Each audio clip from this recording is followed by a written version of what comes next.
Hello and welcome to what could be the final guest of 2023. I'm your co-host, F1 Blag, and today we have a guy that not only has he started his own podcast, and we should talk a bit about that, but he also manages talent in motorsport media, and he's got a background in sports management as well. So, without further ado, Tim Silvey, welcome to the show. How are you? I'm very well. Thanks for having me. Brilliant. Good to have you. The question we always ask, I guess, as we sort of start the podcast is, how would you introduce yourself to someone new? So introduce yourself to our listeners, Tim. It's always quite a tricky one. There's a lot of things I do. Well, basically, I'm a 42-year-old bloke who has worked in and around Formula One and more recently Formula E for a lot of years, and all on the business or the commercial side of the sport. So in going back in time, I guess you could describe what I do for a long time as Formula One sponsorship, and then brokering various deals, and in more recent history, race and driver management, talent management, with some media and podcasting thrown in, and a whole host of other random things. So it's always a difficult question to answer, and there's my pretty elongated and terrible reply. Gosh, I mean, you should, I don't know what the character limit is on LinkedIn, but you should have a go at putting that in as your byline or something. I don't know. It's a tough one. Yeah. Well, no, welcome to the show. It's great to have you here, and really intrigued to have a conversation. The next thing we tend to ask people, because we're a motorsport podcast, but we have sort of people from media, people from sports management, drivers, etc., all sorts of people. But we ask them, what's your first memory of motorsport growing up? I don't remember the specific race, but I suppose, like a lot of people growing up, I used to spend Sunday afternoons in front of the TV with my family and my extended family, turning on the Formula One on one of four channels that we had at the time, with the late great Murray Walker in the comms box, and I remember those days. And at that time, it was something that we all followed as a family, but I wouldn't say I had a particular passion for it. That came much later. But yeah, those were my earliest memories when I was maybe 7, 8, 9, 10 years old. My first early memories of racing. Yeah. Very good. We could do some calculation and work out, 7 or 8, only 4 channels in the UK. We could kind of age you, but I'll let the listeners do that. So you talked about like discovering a passion later on for motorsport. When would you say that came in? That was around 2005. So before then, after I sort of finished watching F1 on a Sunday and got involved with other things like other sports on the weekends, or college and university, and then starting to work, I was working not in motorsport. I was working in recruitment, and it wasn't until about the end of 2004 or early 2005 I got an old family friend who ran a motorsport marketing agency, said, why don't you come and do an internship with me if you're not happy doing what you're doing? And that's when I first was exposed to Formula One proper, and found myself in a paddock and in the paddock club and going to races. And that's when I discovered my love for the sport, but it was far more on the business side of the sport than necessarily what was happening on track. Although my love for Formula One has developed over the years, and I've become more of a sporting fan. But my initial introduction to Formula One was finding a passion for the business of motorsport. Oh, well, I mean, there's plenty of business when it comes to motorsport. And I can see here that you, I think, were involved in the first ever Abu Dhabi Grand Prix. Is that right? Yeah. I was shipped out to the Middle East when the racetrack was still under construction. I think I was maybe one of the first 20 or 30 employees at Yas Marina Circuit. I was actually contracting there.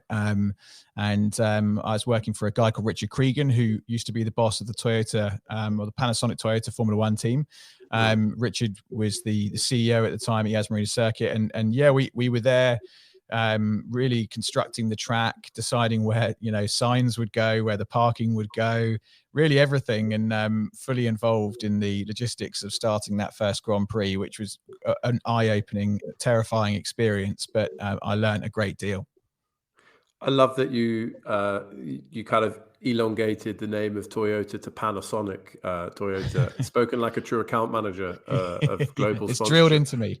Yeah. Yeah, exactly. They're not getting their value if you don't mention Yeah. it every time. Yeah, exactly. Yeah.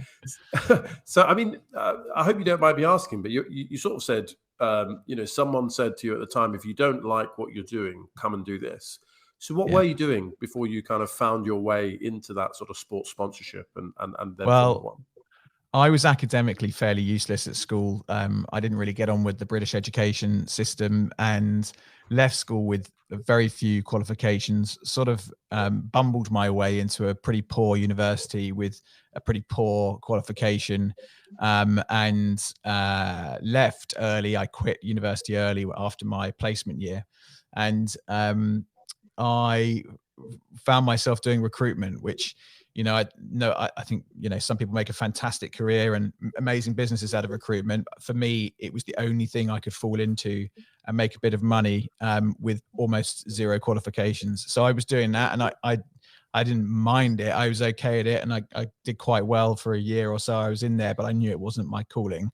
And I would moan about it quite a lot. And this chap, Jonathan Bodansky, who was quite a big wig in sports sponsorship at the time, said, well, come and work for me for 3 months. And it escalated from there.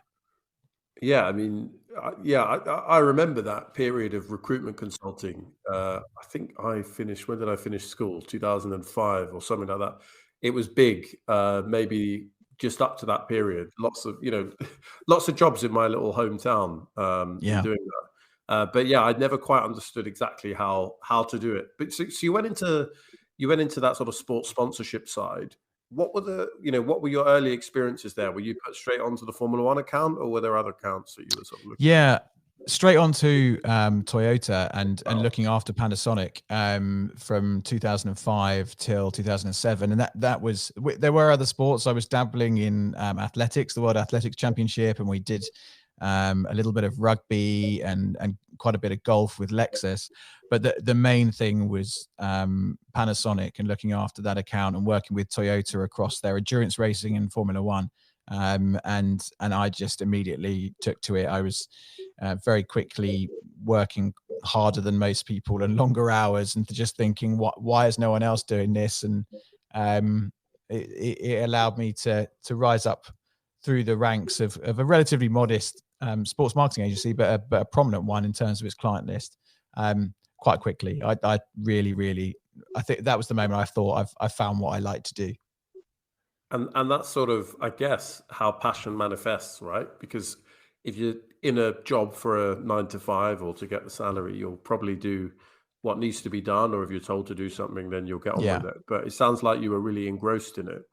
I was, yeah. And Toyota back then, because obviously they were one of the two big manufacturers that pulled out around the time of the global financial crisis. But they could have been actually one of the sort of the teams with the largest budgets in F1. I might be getting that wrong, but I remember at the time it was massive. You're absolutely right. They had huge budgets and fantastic facilities. The wind tunnel in Cologne, and they had all the money in the world, but they just couldn't quite switch it on. But it was great fun. It was, to be honest, don't remember a huge amount from those days, because before the crash, 2005 to 2007, it was really peak party time in Formula One. There was a lot of really cool parties, and I was young, and so was everyone else, and we just had a really, really good time. Yeah, I guess whatever the opposite of austerity is, it was that. Yeah, it was definitely the opposite of that. Yeah. So at the time, I'm just looking at this because I remember it quite well. The drivers were Ralf Schumacher and Jarno Trulli in the end. Did you get to meet those guys? Were you sort of, yes, did they know you, or how did that work? I wouldn't say they knew me at the time. I was the very bottom rung of the ladder, and I was the guy who, if we needed to move one of them to a sponsor dinner or a press event or something, I was the guy on the moped that they would just jump on, and I'd take them around the corner to some different, office or hospitality unit and ask them to speak to people. I wasn't shy or anything. I felt extremely, I guess that sort of imposter syndrome feeling where you're like, what am I doing here? How am I suddenly in in Spa with Ralph Schumacher and Jarno Trulli and all these senior people and I don't know what I'm doing. And there was no training, it was just get in there and work it out for yourself. But no, they didn't know who I was. I was literally a nobody at that point. Well, I think those are those things we tell ourselves. I'm sure you were never a nobody, and certainly the implication is you're a somebody now. So you left that job, and I think, did you set up for yourself with your own company? Is that right? After that, yeah, I stayed with BSL, which what it became known as, Bodansky Sponsorship Limited, for 6 years, and I in that 6-year period from 2005, I went from that sort of nobody to I guess a bigger fish in a small pond, and I left as a shareholder and director. And started up in 2012 after my last stint in the Middle East. I set up a limited company just to be a vehicle really for my own activity and to try and make my own way in life, and without the help or lining anyone else's pockets really. And that's when I got really lucky and landed quite a big contract at the London Olympics by pure coincidence that set me on my way. I think London 2012. I mean, I'm not implying that the UK is in huge decline or anything, but certainly it felt like a huge peak. I think we all know where we were during the opening ceremony, and it was a moment where there was a kind of spirit, all the volunteers and all the events. It was a fantastic summer. So what was that job around the London 2012 Olympics? Do you remember it well? I do. I started up, a little flat in London at my desk thinking that I'm going to make the next big sponsorship agency. And the first gig I got was nothing to do with sponsorship. So I had a phone call from a guy I used to work with at Yas Marina Circuit called Dave Sadler, who is a bit of he's a legend in the sort of events, mass participation events, sporting world. And he phoned and said, we need 50 or so staff in the next month to move the Olympians and the volunteers and the athletes from point to point. We need people who can, man bus stations and depots and create transport plans and all this. And I was like, cool, right, beggars can't be choosers. Let's go. And we rounded up a group of 50 people, some with zero experience, some with a lot, came up with a price for them, marked them up, and sold them into Locog basically, and set ourselves up in Canary Wharf on the 30th floor or whatever it was of one of those buildings there where they had a headquarters. And we ran a transport program for 6 months in the lead up to and during the London Olympics, and it was mind boggling. And I had, again, first gig on my own, no idea what I was doing, trying to run a business and staff, and yeah, it was mind boggling. Loads of fun, no sleep, but again, a great learning experience. And if nothing else, it taught me how to deal with people, because these people were working 18-hour days every day, and I can't believe we didn't lose anybody, or no one quit. Everyone stuck it out, and it was amazing, and it was very, very rewarding to deliver that and have a small part to play in the running of that event. Yeah, it was a big time. And I wonder, did you ever put yourself forward when you knew there was going to be, I don't know, Usain Bolt needs to get from A to B? Did you happen to bump into anyone prestigious in that period? I didn't, because I was literally sat in front of a laptop for the entire time. I saw nothing, which it tends to be the way with these things for a long, many, many years. It all sounds fun and glamorous, but you find yourself in a windowless room, usually in a hotel basement, just plotting the next thing. Yeah, I can imagine. And part of you probably just wanting to make sure, as you say, you don't lose anyone. You're agonizing over spreadsheets and, the things that are less glamorous, I suppose. Yeah, exactly.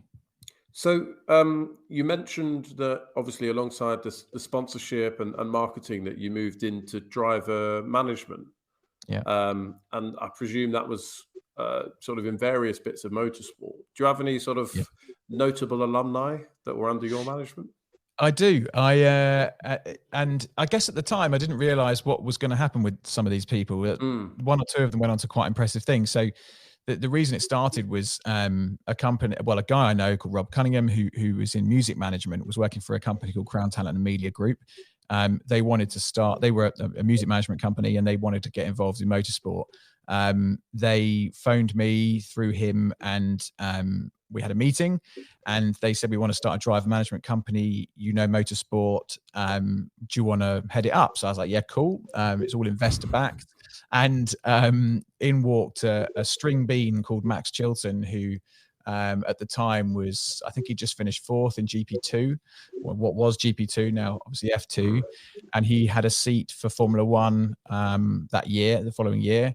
And he needed management. So I took on him in his first year with Marussia, when he was racing alongside, he would end up racing alongside people like Jules Bianchi, and his brother Tom, who was at the time, I think, in either British or World Touring Cars, I can't remember. So that's how that business started. And we started with those two. And then we moved into a guy called Ollie Webb, who's a Le Mans LMP racer, has gone on to really good, amazing, had a great career. Struan Moore, who is now in management himself, is George Russell's best mate and was a fantastic racing driver in Blancpain Endurance for McLaren and a McLaren customer team. And probably the most notable after Max, or you could argue actually bigger than Max, is Jamie Chadwick, who has gone on to fantastic things. I managed her for a number of years and actually transitioned her from GT cars into single seaters, and will regularly claim that I launched her career in single seaters, and had a great time with her. And we built a management company that worked and ran very, very well for a number of years. That was great fun. I think I ended up doing that for 5 or 6 years. Wow. I mean, yeah, Max Chilton obviously had his time in Formula One, then went out to IndyCar and had some success there, right. which is fantastic. But Jamie Chadwick, she she sort of superseded the W Series. It almost felt like in the end it became a vehicle to launch her stardom, and she's of course in the US as well. Like fantastic.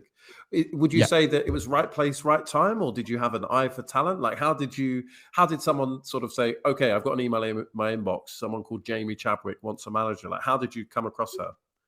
Do you know what? I can't remember how we ended up working with her. I expect her dad, Mike, would have reached out at some point to say, can we have a conversation?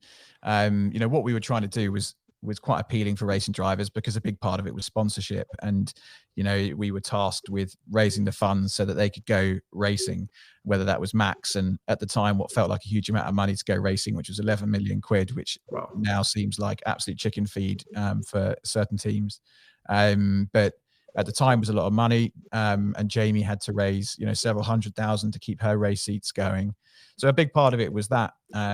So people would approach us every now and again, and we wanted to keep the roster pretty small so that we could give them all a decent service. And we had lots of services. We had a PR team, and we had Tom Gaymore. He was doing the driver coaching side. I was on the commercial side and sort of heading up the team. So it was a good little business, good little offering for a while, until it sort of ran its course, and it was again onto the next. That's amazing that you were kind of working with Tom, who of course is now famed for doing the kind of infill UK commentary on IndyCar. Yes, when that's they're right. on a break, which is, I think, my favorite bit of the series, because he's often trying to manage like the technical, like, are they coming back from a break, but also feed you that intel. So yeah, fantastic. Well, weirdly, Tom and I actually had a bit of a falling out at the end of that business, and weirdly, we're about to go into business together again with the new podcast business. So he's hopefully coming back into the fold. We've been talking a lot lately. He's done a couple of shows with me, and we're back on solid terms, and hopefully going to be doing some more stuff with him early in the new year. Fantastic. Well, we'll keep our eyes peeled for that, and yeah, maybe that's a small exclusive in brackets. Don't correct me if I'm wrong. So you mentioned actually that like 11 million pounds at the time felt like a lot of money, and of course, with Max, we know he was racing for Marussia, and that was in the advent. I think post 2010, there were sort of 3 teams that were granted the right to enter Formula One, and they were always, I think, on the back foot before a cost cap, trying to get the funding that they needed. So are you suggesting that like £11 million wouldn't get you kind of a reserve driver now, or like have the numbers gone astronomical? Yeah, I mean, £11 million. That was, that was for the back of the grid team, the gypsies of the grid, as Bernie called it at the time. Yeah, I mean, there were seats a few years later that were going for 25 million, and I don't know what it would cost somebody now to get an entry into a back of the grid team. I think the model's changed a bit. I think more of the grid are now being paid as opposed to paying to drive. But yeah, I mean, 11 million quid doesn't get you very far anymore. I guess also, and I don't know if this quite reads across because possibly driver salaries are outside of the cost cap, but the cost cap might have helped, avoid, if you look at a Williams, let's say, for example, who massive in the 90s when I was growing up, presumably when you were as well, and then gradually, slowly but surely, you could sort of see their driver choices being a bit about sponsorship or which engine they'd bring and so on. Yeah, it looks like they've gone away from that now with sort of Albon and Sargent. I imagine they're not asking for a lot of money. They might bring a little bit in sponsorship, but they're not huge, pay drivers anymore. So maybe the models change, as you say, and that's a cost cap at play. Yeah, I would have thought so. I mean, the cost cap is a good thing, and there's other series looking at doing a similar thing. It's obviously worked quite well, and yeah, as you say, Williams have turned the tide, and hopefully, with the likes of Alex Albon leading the line there, perhaps there are some good days to come, particularly after the reset in 2026. Yeah, absolutely. I think after the reset in 2026 is, for those of us that, I don't know, I don't mind seeing dominance, and it is amazing to see that a driver basically won the Constructors' Championship this year. Equally, it feels like it will take that reset to, bring another team into play. That's my view. So that'll be the next sort of intriguing season. There's so many directions we could go in here, but before we do, those of you at home that are listening, do put a comment under, whatever platform you're listening to us on. You might be on YouTube. You might be, I don't know. I have Podbean because I'm a bit of a boomer and don't know what app to use on my Android device because I'm too cheap for Apple. But, wherever you are, give us a review, give us a comment, let us know what you think, and tell us about guests for 2024. I know Georgie's working on it. So we play a little game, Tim, on this podcast because you mentioned Alex Albon, and, we started to talk about Formula One. So it's called Taxi Dinner Avoid. So from the current grid, you have to pick a driver that you think his driving skills are particularly up to par. He'd drive you to dinner. Pick a driver you want to kind of hang out with at dinner for the fascinating conversation. Obviously, not necessarily all the grid are famed for that. And then clearly avoid is self-explanatory. And we're testing your, I guess, diplomatic skills because you strike me as the guy that you don't want to write off a connection or your network. So Taxi Dinner Avoid from the 20 that are currently on the grid, who will be on the grid next year as it happens. Go ahead. Oh, that's a good one. So taxi. So I want someone that's going to get me there safely. Safe pair of hands, not going to get in a crash. Verstappen would get road rage. So I definitely don't want him. I mean, Albon could be a good shout. He stays out of trouble. He's a very friendly. I've been lucky enough to interview him quite a few times, and he's just a really nice bloke. And you want your taxi driver to be friendly and have a chat with. Ask how his day's been. Has he been busy? So I'd go Albon for my taxi. Okay. What was the next one? You got to have dinner. So someone that you find fascinating or want to have a good chat with. I'd probably have dinner with Hamilton because he's a bit of an enigma. Like I've met him a few times and I've had nothing out of him. Like he gives nothing away. There's no small talk. There was nothing. It was just come in, do the job, go. And so I've never got to know him. I've had beers with his dad, so I've had insights into the family. But I'd like to get to know the real Lewis Hamilton. So I'd have dinner with him, apply him with alcohol, and make him talk. And now avoid. Then avoid. What don't I like in people? I don't like awkward people. So like the guy that signed off my extension on my house, the building inspector guy that signs off for the cat, he was really awkward and patronizing, little bit sexist, not very nice. I can't say miles a pound. So I think let's go with who's a bit awkward out of the current crop. Not Norris, Leclerc, no. Verstappen's he's probably quite awkward. Who's down the back? Probably. I'm going to go with. I'm going to go with Sonoda because I think we might have very little in common. I'm quite tall. He's extremely short. I don't know how good his English is. It might be a bit awkward.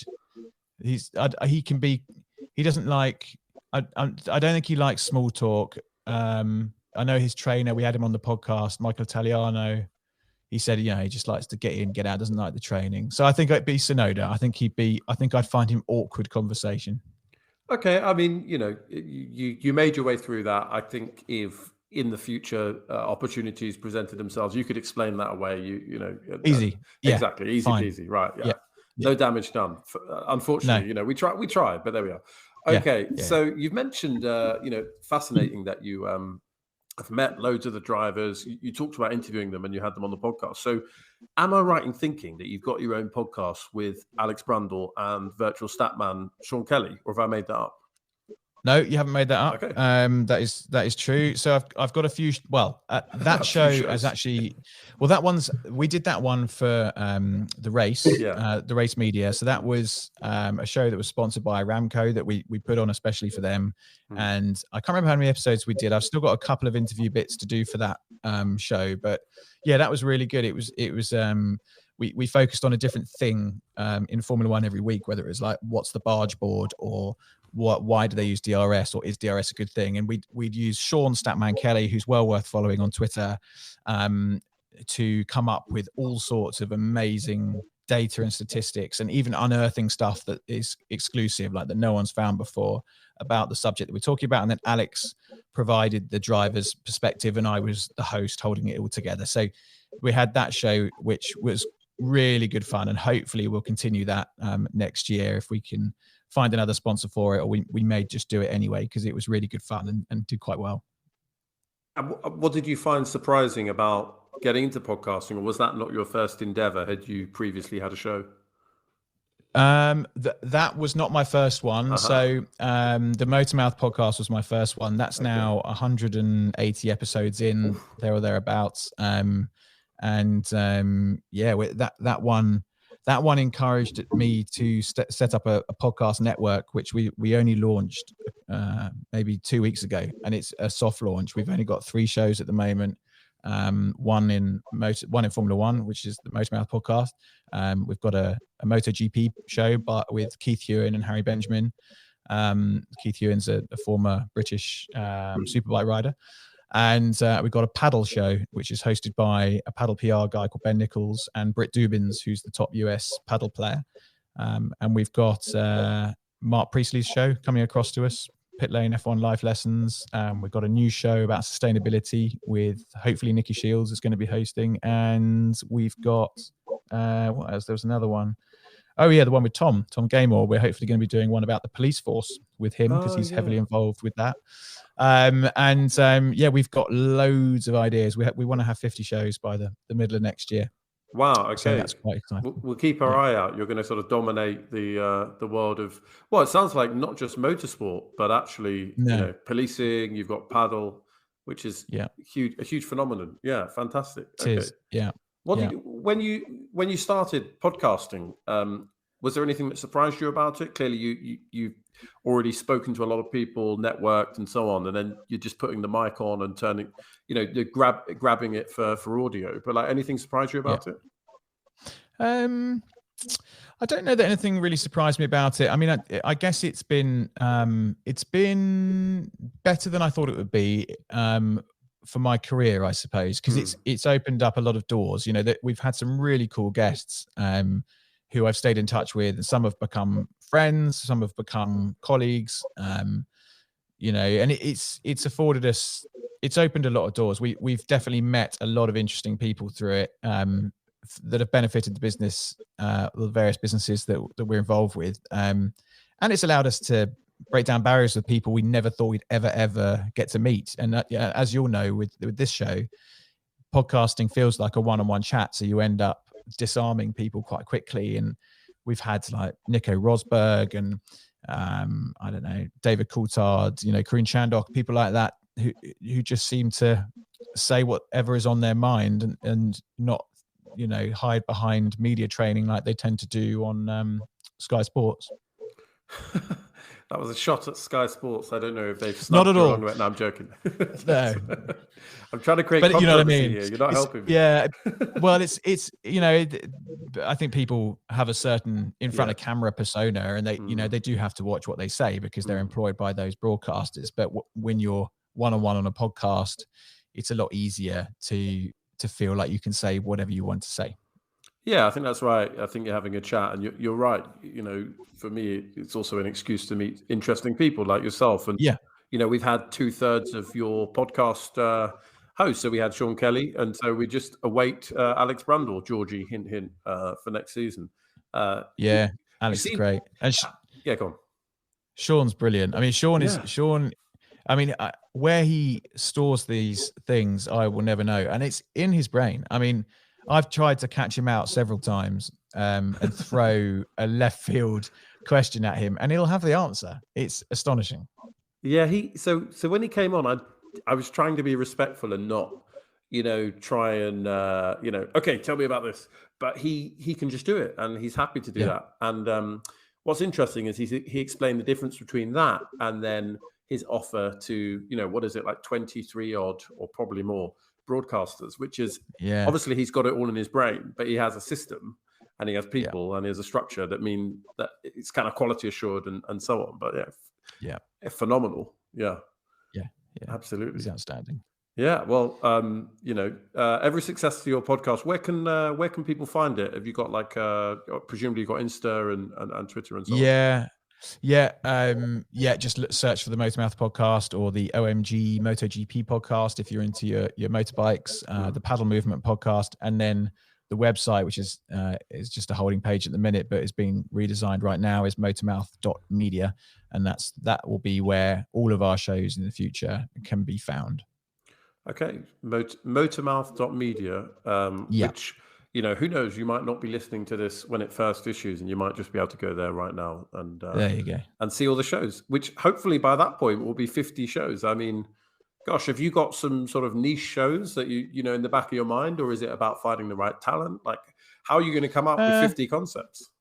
Well, we've got quite a lot of ideas and quite a lot of hosts that we have earmarked. Like the policing one, Tom Gamer was a natural fit because he's got a decent profile and he's very involved with the Met Police and Thames Valley Police.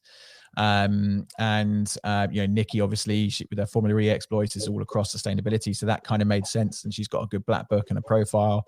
And we do have a formula that we follow that we think will create success for a show. And we have a commercial model that works for the hosts as well. So it's quite a tidy little offering, and hopefully it'll continue to grow. And like you say, next year if we've got 50 shows and we keep going, no reason why we can't have 200 shows in a few years' time. So we're just going to keep going with that and see where it takes us. Brilliant. And I presume you don't want to disclose this mysterious formula that you think will bring success. Not really. I mean, it's not a major secret. I think it's just a common sense approach to making sure that the hosts get some money and get some profile. We get some money, and that we can reinvest into the business. We're not doing it to line our own pockets at the moment. This is any money we make, we put back into the business, which is exactly what we've already started doing. And if we do just sell one day, we want to make sure that the hosts who have helped grow that network are looked after. So we have various sort of tiers that make sure that everyone benefits in one way or another. Okay, well, you disclose more than I expected. So thank you for being forthcoming, and best of luck. Pleasure. Maybe it'll be 200 shows. Exactly. Why limit the number? So before we get onto news, because there's been an interesting development with the FIA and Formula One this afternoon at time of recording. What is there anything else that's keeping you busy? Because I kind of look at your profile and you kind of started in sponsorship, you've done driver management, you're in sort of the media business, I suppose you could call it. But Yeah, and you sort of had that long byline that we're going to put on your imaginary LinkedIn. What else have you got? Other things on your plate? You seem like you've got a finger in every pie at the moment. I do. I have. I'm a consultant for the race media, so they own the race and they own WTF1. And Andrew Vanderberg, who founded the business, phoned me in, I think it was probably January or February 2023, and he said, "I've got an idea. I want to start a F1 content creator management company. Can you come and run it?" So we agreed over a couple of non-alcoholic brew dogs that we would, it must have been January, non-alcoholic brew dogs, that we would have a go at this and see what happened. And we launched it earlier, sort of Q1, Q2-ish 2023 at F1 Arcade in London with a very small founding roster of, I think, 8 content creators. And then we grew it to 25, which is where we are now. We want 50 by next year, sort of middle to end of next year. And we've got creators from all over the world, including the next Sean Kelly, a guy called F1 Stat Guru in India, who's fantastic. And we've got all sorts of different people, micro creators through to people with several million followers or subscribers. And we're helping them grow, helping them monetize, professionalize, just giving them the tools they need to turn content creation from a side hustle or a part-time thing in their bedroom into a fully blown business where they're fully ingrained with the F1 ecosystem. And it's been a real success. And we've seen some life-changing stuff for some of the creators, like Caroline in America, we've got F1 Caroline. She's fantastic. And, she was in Austin, she was in the paddock with Aston and Red Bull. Wow. And she was doing sponsor activations for all sorts of different brands. And she was earning money and she was getting great exposure, and she had unrivaled access to the teams and the drivers. And, it was so cool to see people going from bedroom to paddock in a very short space of time. Yeah, I mean, it sounds incredible. You're kind of equipping people that have presumably a natural passion that is charismatic for motorsport with the business side and the structure that they need to succeed. That sounds amazing. Yes. And the contacts. Yeah, it's brilliant. It's really good fun. And then with the race, we've got something really exciting happening in January or February that I can't talk about until then, but it's super exciting. So definitely stay tuned. If you're an F1 fan, stay tuned to what's happening at the race. It's going to be, well, the race media, which is sort of the overarching brand, but some stuff is happening within there that's quite exciting that I'm looking forward to. Okay, I'm going to predict that they're going to get a sponsorship from Panasonic, and then you'll have to call them Panasonic Race Media. But there we are. I mean, Panasonic even exists anymore? I never see Panasonic anywhere. Well, as someone that grew up in the 80s and 90s, they did a lot of batteries. That's all I remember. But beyond that, yeah, those were the days. There we go. Okay, well, we'll kind of keep our eyes peeled for sort of January, February time and the race media. Fantastic. Yep. Okay, well, look, let's dive into the big story of the day. And it is that the FIA has put out a statement saying it's looking into claims of a conflict of interest between Susie Wolff and her husband. And I'm saying it in that order deliberately, Toto Wolff. And clearly this has come on the back of a bit of a storm, possibly egged on by Christian Horner or people from that sort of camp, that Toto Wolff has had access to information about F1 and has been disclosing it beyond where he should have done. I don't know. Have you been following any of that story? Does that ring a bell to you? Not really. I mean, I've not read up on that story yet. If there's any truth in it, I mean, the trouble is you very rarely see smoke without fire, do you, in Formula One? So, if there is a rumor there's got to be something attached to it. But I don't know. I mean, I've not heard anything. I'm sure I will over the coming days from the guys at the race and all the journalists who have very much got their finger on the pulse. But no, I don't know whether there's any substance behind those stories.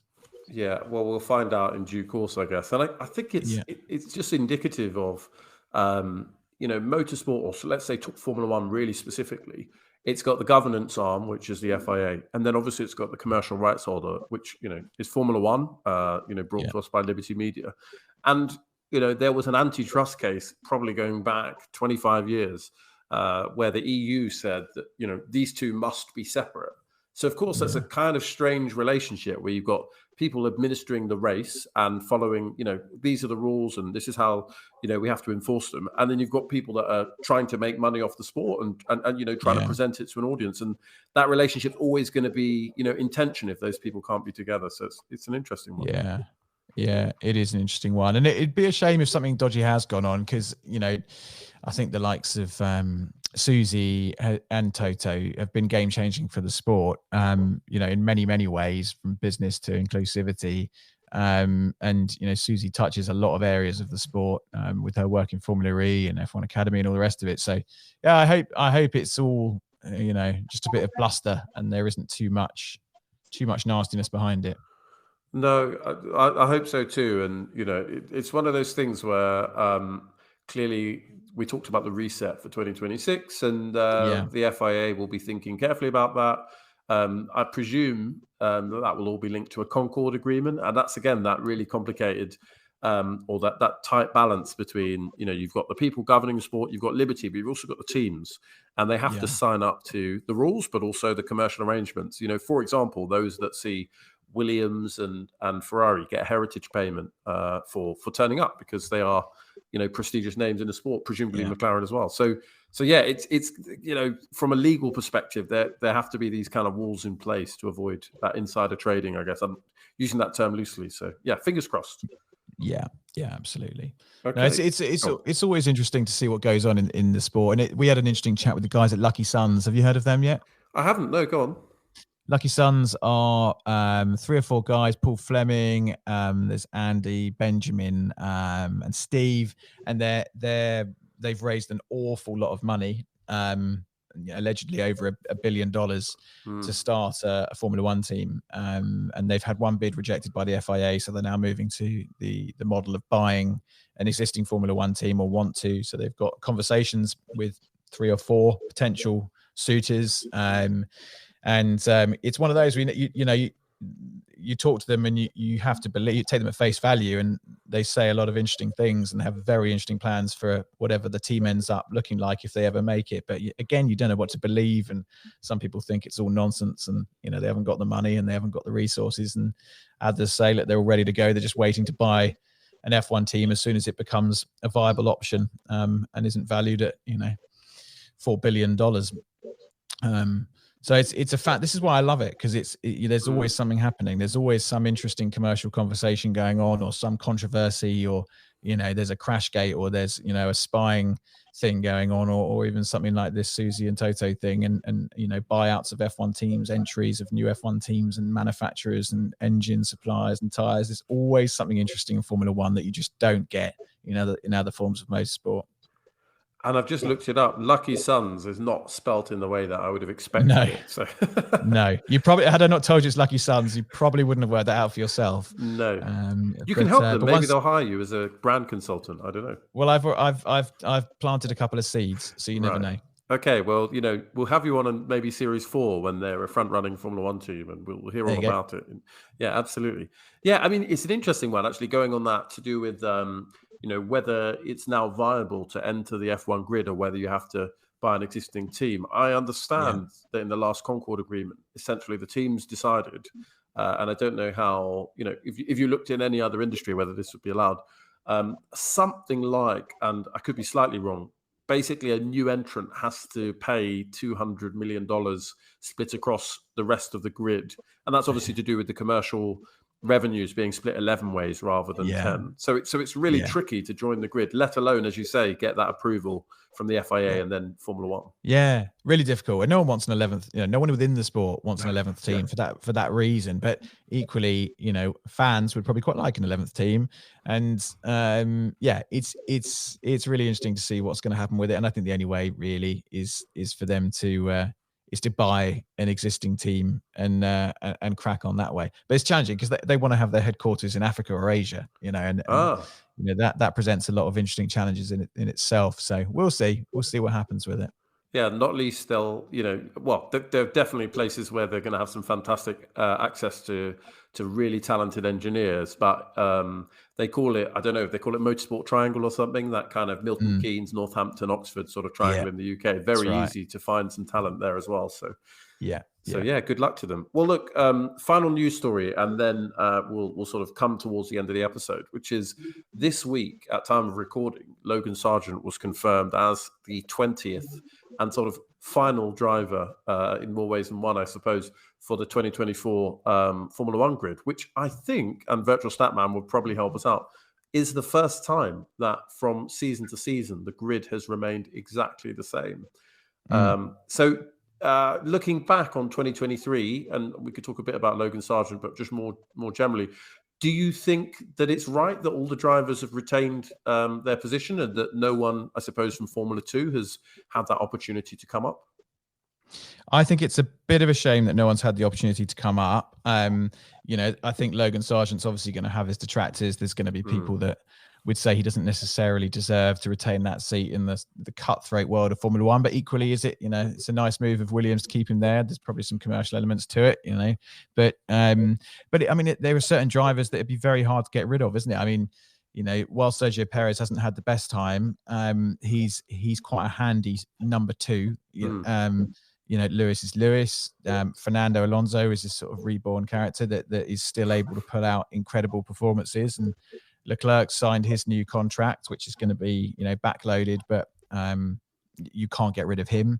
The two McLaren guys, I mean, you can't replace either of those. George Russell, yeah, I mean, I find George Russell a bit of a funny one. I nearly managed him once, and I chose Struan Moore instead. That was a poorly judged decision back in 20. Almost. He was racing at Lannon, and he just won I think it was F4 championship, and I chose this other guy because I thought it was more marketable, and George was a bit boring, and look where George is now. But there's not. I mean, there's only something. I mean, Lance Stroll, obviously, who doesn't want to be there. You could argue that there are better drivers that could have taken that spot. So yeah, it's slightly disappointing. I'd have quite liked to have seen, the likes of Liam Lawson come in and get a full-time drive. I've got a lot of time for him. Yeah, it is what it is. I mean, it's a good lineup, isn't it? There's some good drivers in there. There's some decent personalities. Yeah, it's good. It's good. It's all right.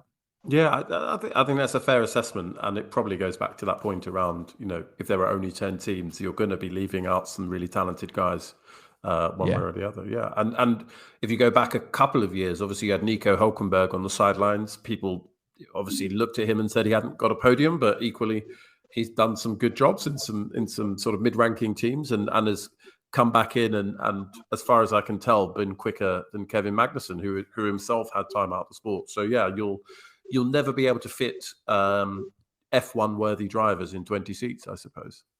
Yeah, exactly. Yeah, it's a tough thing to break into, but it's a decent crop. I quite like him. Right, there's some really good midfield battles in there, and I just hope that we see something a little bit more competitive up the front. But if you take Max out of the equation, it's actually been quite an exciting year.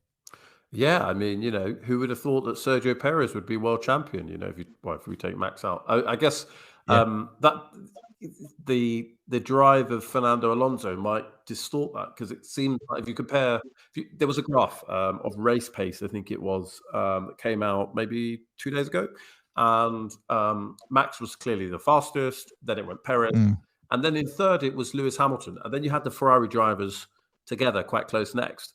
But then you had Alonso up there, a long way further up than his teammate. You mentioned Lance had his struggles and obviously broke both wrists. I think it was before the first race. But he's really, the phrase "outdriven the car" probably is meaningless scientifically, but he appears to have done as close to that as possible. Yeah, he's amazing. Alonso's a freak. He is an exceptional driver. He's so good. And the drivers say it. I've had chats with Alex about this. Alonso is just he's a class above. Absolutely amazing driver. Yeah, and I'm not quite in my 40s, but he's repping. When you're watching football and they've all retired. The people that when you were on, you saw born in Yeah, question mark if that's the year I'm born. Great. And you've got Cristiano Ronaldo still knocking about, but beyond that, they're Yeah. all much younger. And it's great to see Alonso and Hamilton, for that matter, still knocking about. It's still life in the old dog yet. It's weird when Hamilton always. It's a funny one because I so clearly remember his whole career. It's hard to believe that he's now an elder statesman of the F1 paddock. It's weird. That time has just evaporated. I mean, when I started in F1, I remember when I was doing some work in Spa, and I was working with a young Fernando Alonso, and I remember, he looked young and sprightly, and there he is now, one of the oldest guys on the grid. Is the oldest guy on the grid? I don't know. Yeah. But he's at retirement age. It's nuts. It's like, where have those years gone? How am I suddenly in that age? It blows my mind. Yeah, it's insane. I mean, trying to look back at the drivers that lined up with Lewis Hamilton, you can see the kind of era that we were in. Fisichella had driven in the 90s. Barrichello had driven as far back as 1993, I guess it was. So it really is, an era from the start of Lewis Hamilton's career to where we are now. And I suppose we have to enjoy these guys while they're still around, right? We don't know how much longer we're going to have them. No, I mean, it's funny. And the amount of drivers that have gone through Formula One since those days. I mean, if just looking back at some of the names, Heidfeld, Kovalainen, Vettel, obviously, recently retired, Jarno Trulli, as we talked about earlier, Timo Glock, PK, Webber, Rosberg, Barrichello, Nakajima. There's some cool names in here. Sebastian Bourdais, Takuma Sato, Fisichella. It's just it's amazing what's gone on over that period of time, and the team changes. From Williams with the Toyota and Super Aguri, and it's amazing where time just evaporates, and all of a sudden there we are in this era with these insane cars, and great to see drivers like Lewis and Fernando still able to do it. Yeah, well, I think back then we were going to the cinema to watch the Senna documentary, and now there's a documentary about Brawn, and that was 2009, which apparently is now historic, but there we are. I know, insane. I haven't watched that yet. I need to catch up on that. Yeah, it looks like it's going to be good. I watched the first episode. I just need to find the time. I tend not to watch TV without my wife being around. And so, likewise. I don't think yeah, exactly right. You know what it's like after a long day. So look, a couple of closing questions. The first one, probably slightly more sensible than the last, which is, I don't know, when I hear your story and you sort of talk about how you went into sports, motorsport sponsorship and all the way through, it seems to be a lot about making an impression on people and building a network and spotting opportunities. Do you have any advice for people, whatever walk of life they're in? Do you have any principles or sort of things that you think are important to succeeding in that manner? I network furiously, so I'm a big advocate for things like LinkedIn, taking every opportunity to meet people, whatever point in life or their career they're at, whether they're at the start or at the end or somewhere in the middle. I think everyone has something to add, and you can learn something from everybody. So furious networking, and it's something that I think a lot of younger people now in this age of instant hits and short form content and everything being online and digital. I think some of the skills around just being in a room and working a room and having the confidence to talk to people is gone slightly, and that's what I've lived off. My career has been built off soft skills. I have no qualifications, as we said earlier. I've got nothing to fall back on apart from talking. So yeah, I think networking and also just working incredibly hard and putting yourself in positions where you're afforded opportunities. Opportunities have often just come across my desk that were not there one day, were there the next, and I've embraced them and run with them and opened up a new network and a new group of people that I can talk to and learn from and move on and up the ladder, hopefully, and continue doing a job that I enjoy and earning hopefully more and more money as a consequence. And yeah, it's afforded me all sorts of lovely things in the sense of, not necessarily financially, but, experiences and seeing different parts of the world and being involved in different types of business, not just in motorsport. There's lots of other things outside of motorsport that I get involved with and that I would never have had the opportunity to do had I not got up and moved and spoken to someone. So I think, movement and networking and getting out there, just, being present. Fantastic. And yeah, I'm just imagining, where you were when you got given the call, right, I need, 50 people who can move our athletes from A to B, and making it happen, even though it wasn't your field, seizing the opportunity. So yeah, congrats. Yeah. Brilliant. Where can people find you? Have you got sort of social media that you'd point to? Obviously, we've talked about Motormouth Media and so on, but where would you like to point listeners to? Probably Motormouth. Like Perfect. you can, if you look for the Motormouth podcast, you'll find me somewhere. Or LinkedIn. I'm active on LinkedIn all the time, so that's probably a good place to catch me. Anyone can reach out and say hello, and I'm always happy to grab a coffee or have a virtual call and talk to people about their careers and how I can help and find opportunities. So always happy to hear from people.